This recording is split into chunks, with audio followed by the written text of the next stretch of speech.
Assalamualaikum warahmatullahi wabarakatuh.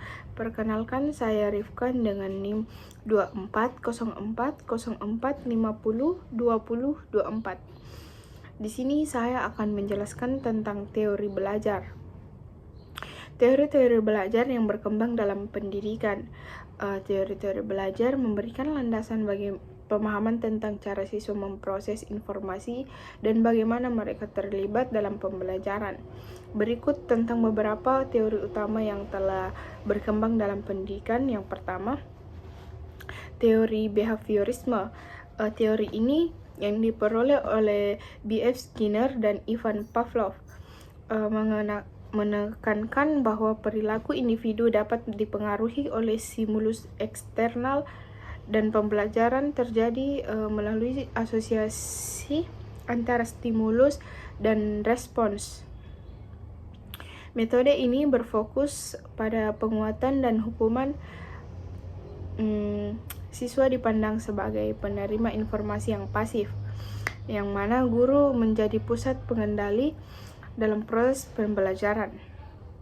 Meskipun begitu, pendekatan ini efektif dalam beberapa konteks, seperti untuk pembelajar keterampilan motorik atau dalam lingkungan yang memerlukan disiplin dan ketat dan struktur. Yang kedua itu teori kognitivisme. Teori ini dipopulerkan oleh Jean Piaget, Jerome Bruner, dan Lev Vygotsky. Menekankan pembelajaran adalah proses aktif di mana individu mengolah dan menyusun informasi dalam pikiran mereka. Metode ini menyoroti pentingnya proses mental internal seperti pengolahan informasi, memori, dan perhatian dalam menentukan bagaimana pengetahuan itu dibangun. Yang ketiga itu teori konstruktivisme. Teori ini dikembangkan oleh Piaget dan Vygotsky, menekankan bahwa pengetahuan dibangun oleh siswa melalui pengalaman langsung mereka. Dalam metode ini, siswa diberi tugas yang menuntut mereka untuk mencari informasi, bekerja dalam kelompok, dan menemukan solusi terhadap masalah yang dihadapi. Proses ini membantu siswa membangun pengetahuan mereka sendiri dan mengembangkan keterampilan pemecahan masalah yang lebih mendalam. Adapun yang keempat, teori humanistik.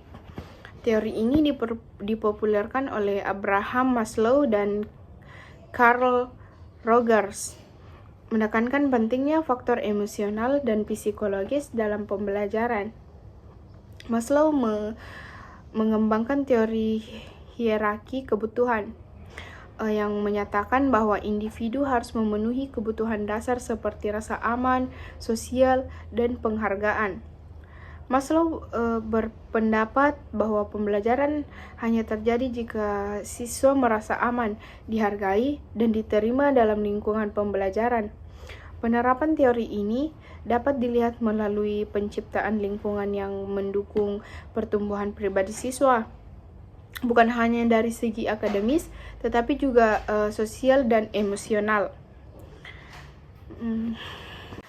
Selanjutnya, penerapan teori-teori belajar dalam proses pendidikan. Teori-teori belajar dapat diterapkan dalam berbagai bentuk di dalam kelas untuk mencapai tujuan pembelajaran yang lebih efektif. Adapun beberapa penerapan teori-teori dalam pembelajaran. Yang pertama, penerapan behaviorisme. Penerapan behaviorisme ini dalam pembelajaran seringkali melibatkan penggunaan sistem penguatan untuk memperkuat perilaku positif siswa. Misalnya, penguatan positif, guru dapat memberikan pujian atau penghargaan seperti poin atau bintang kepada siswa. Selain itu, hukuman dan penguatan negatif juga digunakan untuk mengurangi perilaku yang tidak diinginkan, seperti keterlambatan dan tidak kehadiran. Yang kedua yaitu penerapan kognitivisme. Penerapan ini dalam pembelajaran, guru berfokus pada cara siswa berproses dan mengorganisasikan informasi.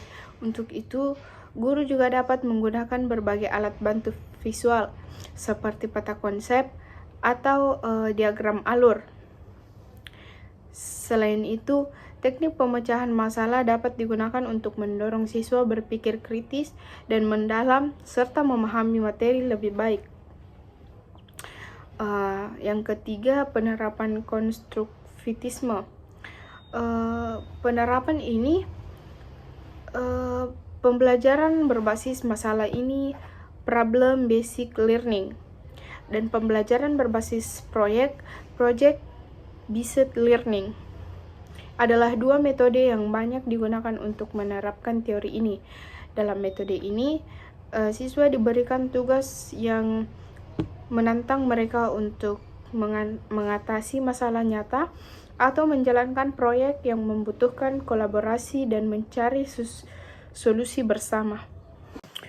Yang keempat itu penerapan humanistik.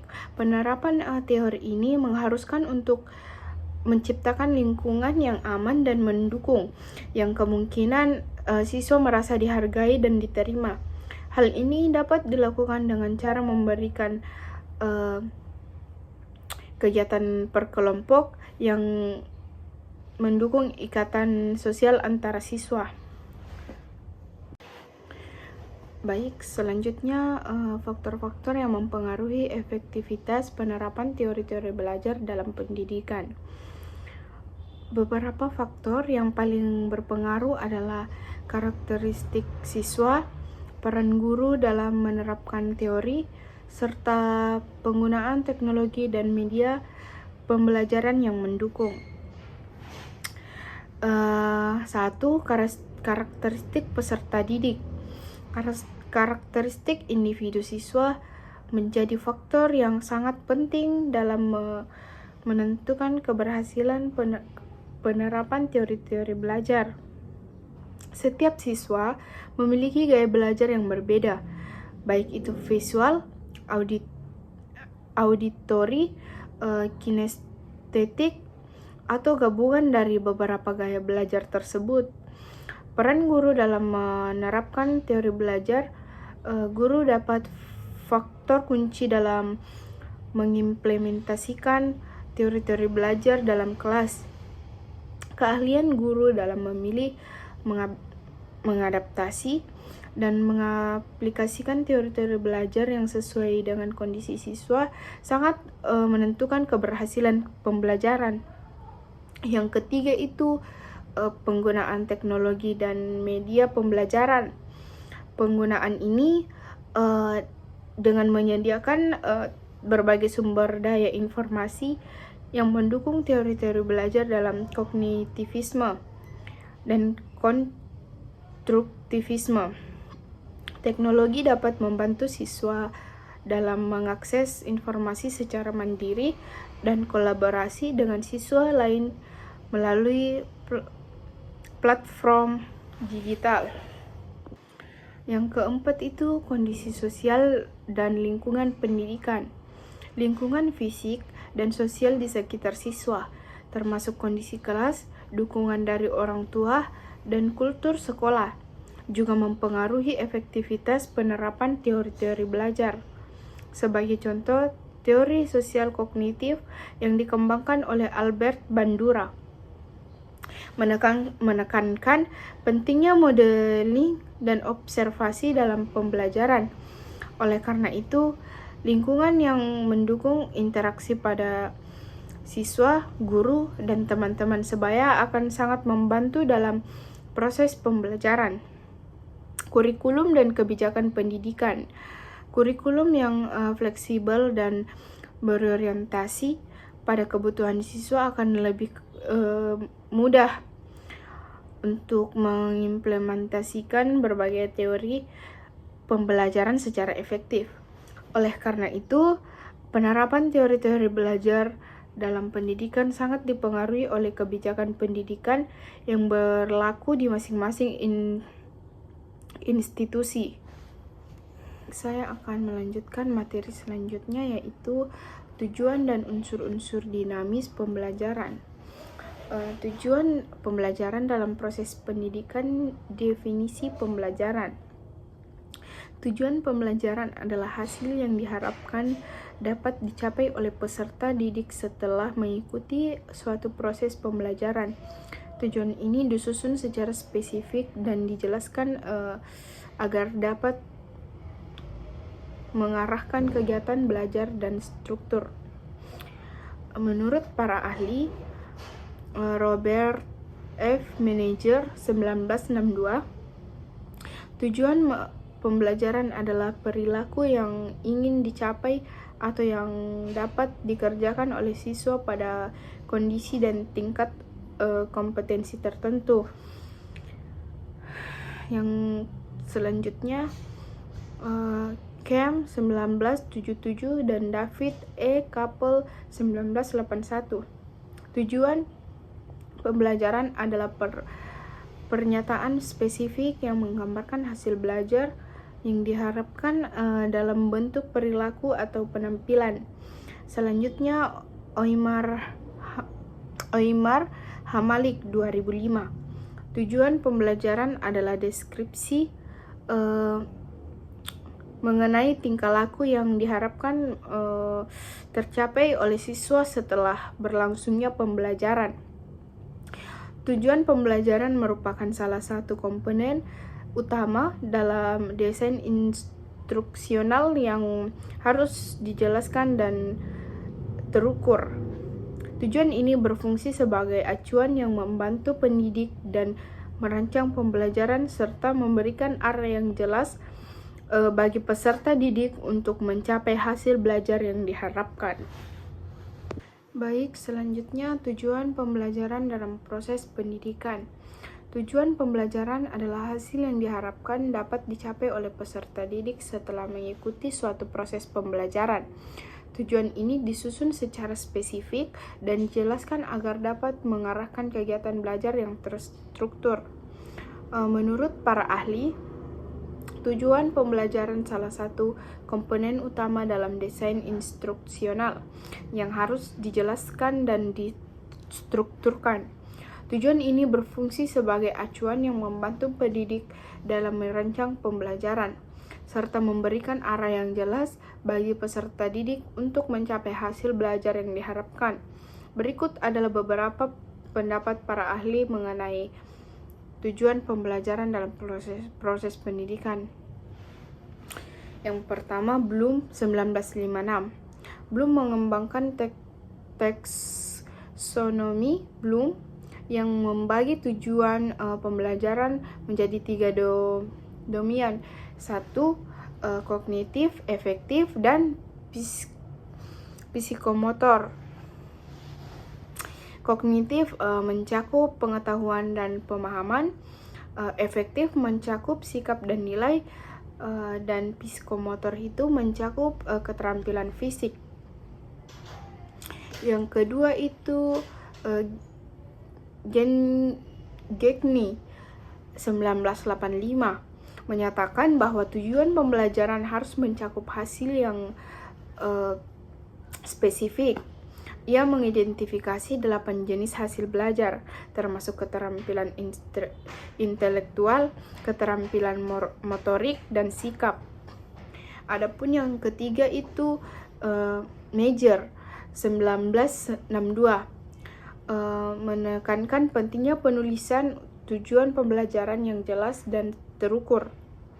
Tujuan harus menggunakan kata kerja yang spesifik untuk menjelaskan apa yang diharapkan siswa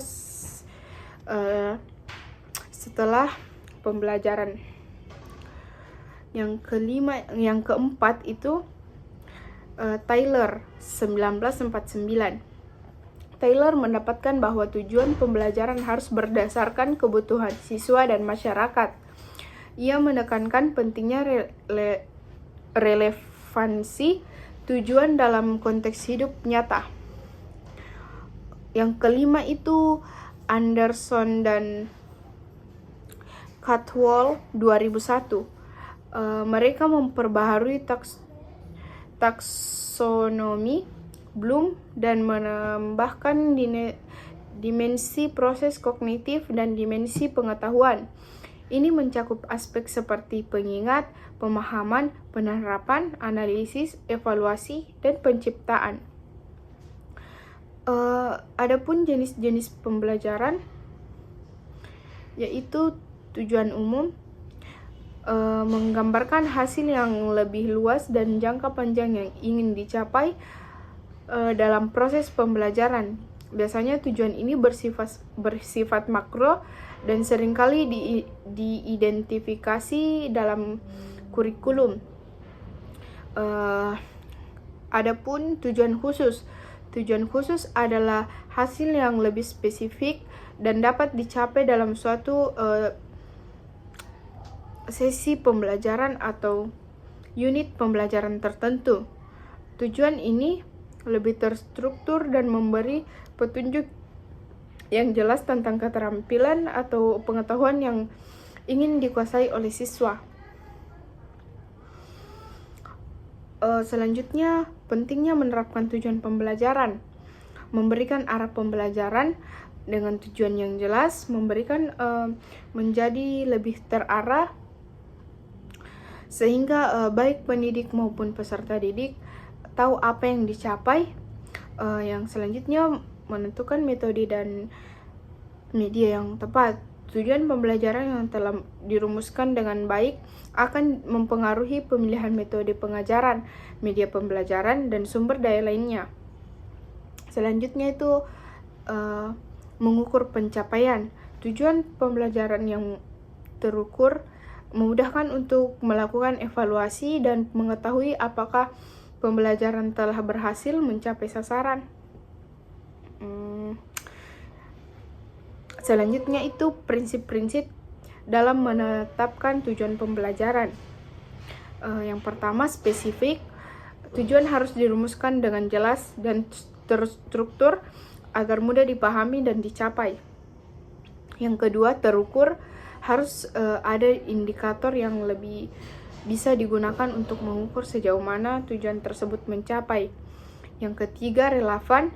Tugas harus sesuai dengan kebutuhan peserta didik dan konteks pendidikan.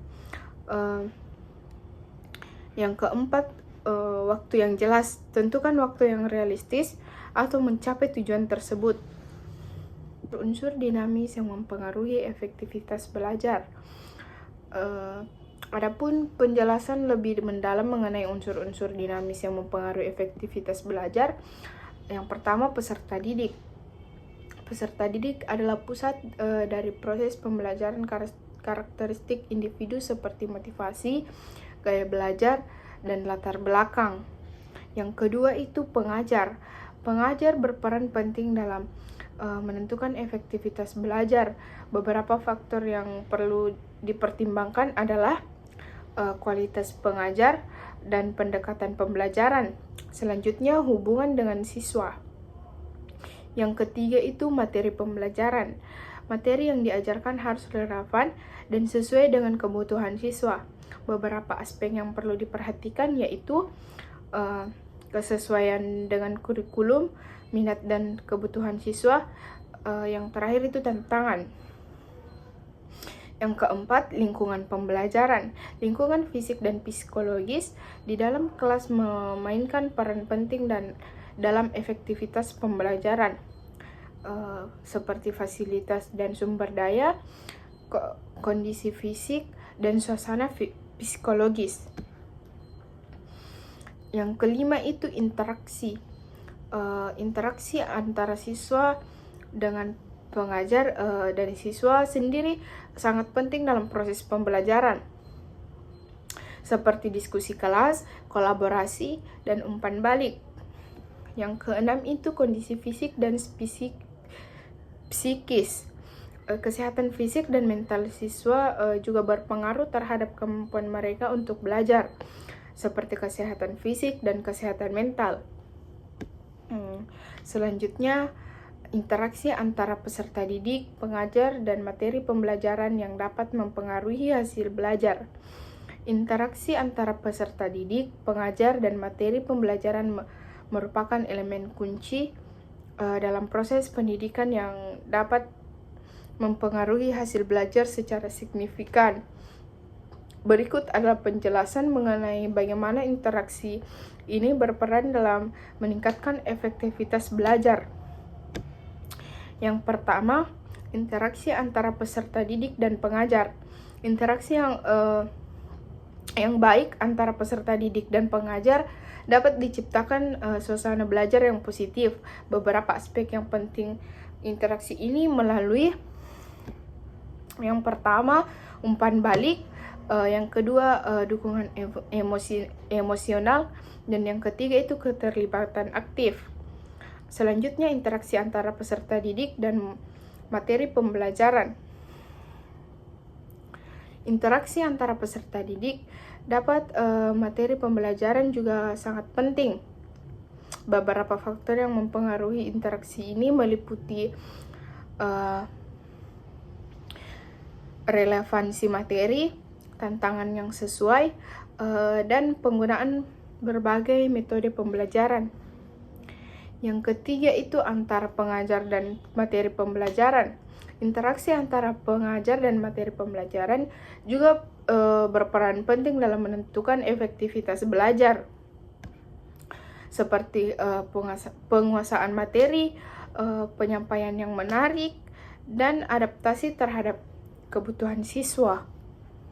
Peran lingkungan pembelajaran dalam mendukung untuk menghambat proses pembelajaran. Lingkungan pembelajaran memainkan peran yang sangat penting dalam mendukung atau menghambat proses pembelajaran. Lingkungan ini mencakup berbagai aspek, mulai dari kondisi fisik ruang kelas hingga suasana sosial yang ada di dalamnya. Berikut adalah beberapa cara di mana bagaimana cara lingkungan pembelajaran dalam mempengaruhi proses pembelajaran.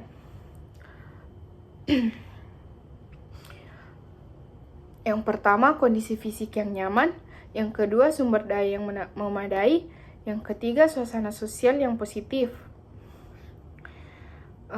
Yang keempat, fasilitas yang mendukung.